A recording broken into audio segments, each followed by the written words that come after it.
Okay, so it's time to look at a couple of examples with friction. Okay, so in this first example, we have a 10 kilogram object sitting on a level flat surface, which means gravity is acting straight down and the normal force is acting upward.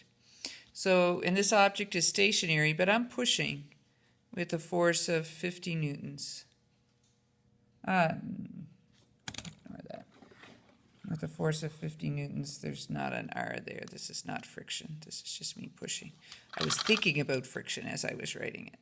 So with a force of 50 newtons, and it's just about to begin to move.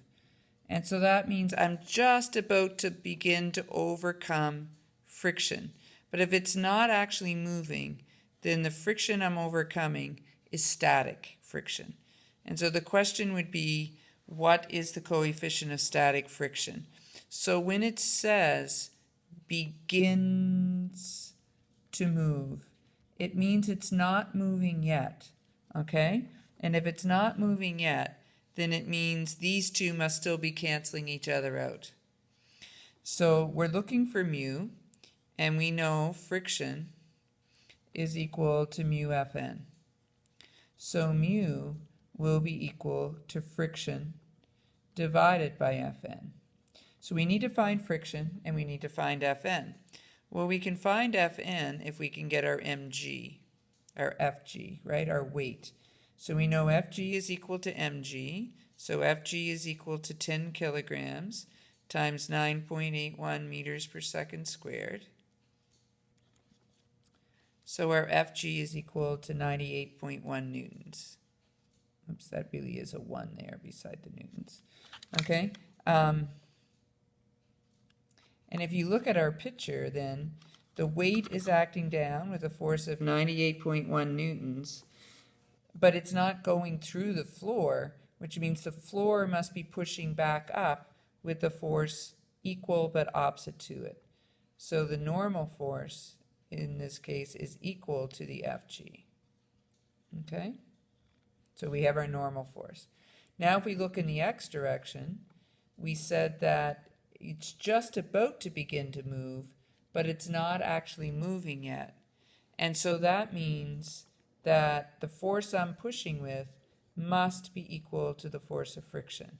They must be still balancing each other out.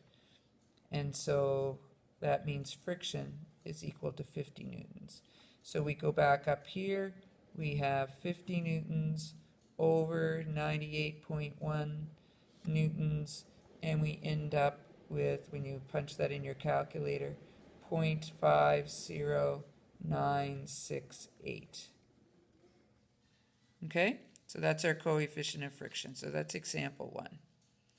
Example 2 is still with friction, but this time, let's make our box 20 kilograms.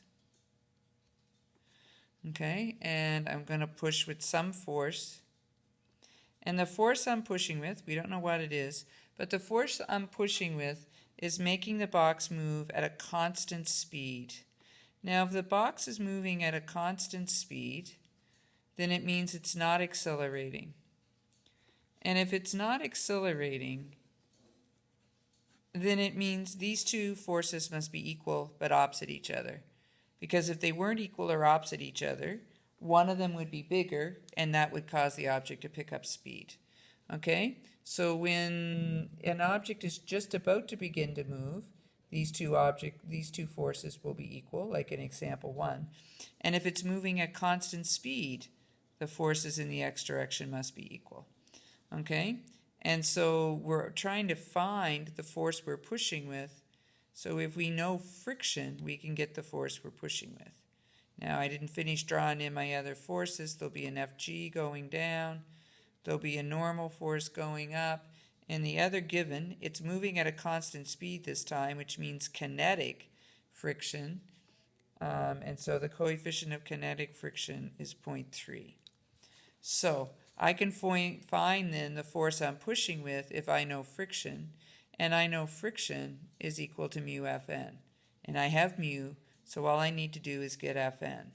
So we can get our Fn by looking in the y direction, because Fn is equal to mg, or excuse me, Fg is equal to mg, so 20 kilograms times 9.81, 2 times 98.1, so 196.2 newtons.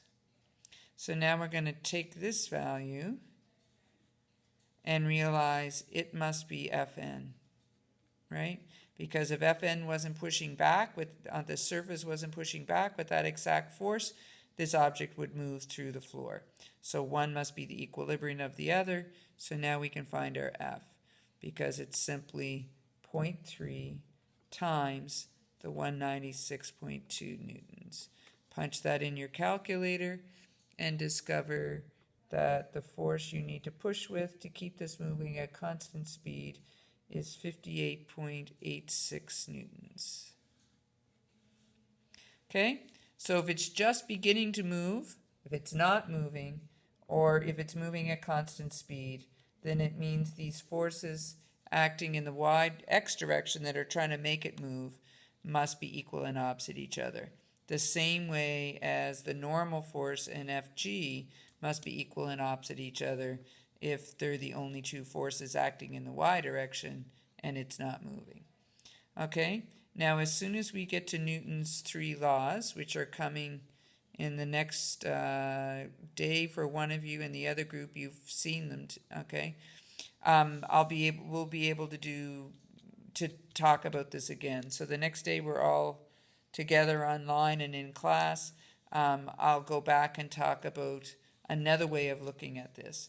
But this is enough so that I think you could do your homework questions tonight, because most of them are either just beginning to move or moving at a constant speed. So the trick there is to realize, these forces then must be equal and opposite, because remember, equilibrium means that it's staying the same. So it's either at the same spot or its speed is staying the same. Okay? So now go try some questions.